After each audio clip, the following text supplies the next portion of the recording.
আজকের সকালটা ঠাকুরঘর থেকেই শুরু করছি। কেমন আছো তোমরা সবাই? আশা করি সবাই খুব ভালো আছো।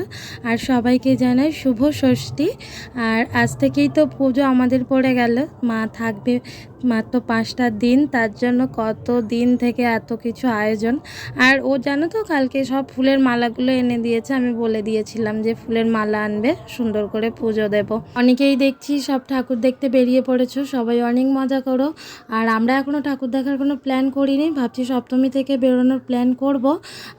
আজকে সুন্দর করে আমি আমার গপুকে স্নান করাবো, তারপরে একটা ড্রেস ওকেও পরিয়ে দেব। আর একটা জিনিস না আমি কদিন ধরেই লক্ষ্য করছি, আমি ওকেও বলেছিলাম যে জানো তো মানে গোপালকে দেখলে আমার যেন মনে হচ্ছে অনেকটাও বড় হয়ে গেছে, মানে মুখটা যেন অনেকটা বড় হয়ে গেছে। এটা আমার চোখের ভুল কি আমার মনের ভুল আমি জানি না।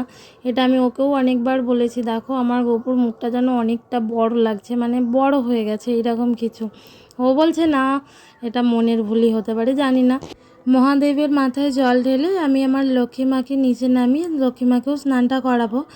আজ তো রবিবার, মাঝে দুটো বৃহস্পতিবার চলে গেছে, আমি মাকে স্নানও করাইনি আর ঘটও পাতিনি। আগের বৃহস্পতিবারে মা ঘরটা পেতেছিল, কিন্তু শাড়িটা আর চেঞ্জ করা হয়নি, তাই জন্যই আজকে একটু ফুল টুল এনে আমি ভালো করে পুজোটা করে নিচ্ছি। মায়ের শাড়িটাও আমি চেঞ্জ করে দিয়েছি।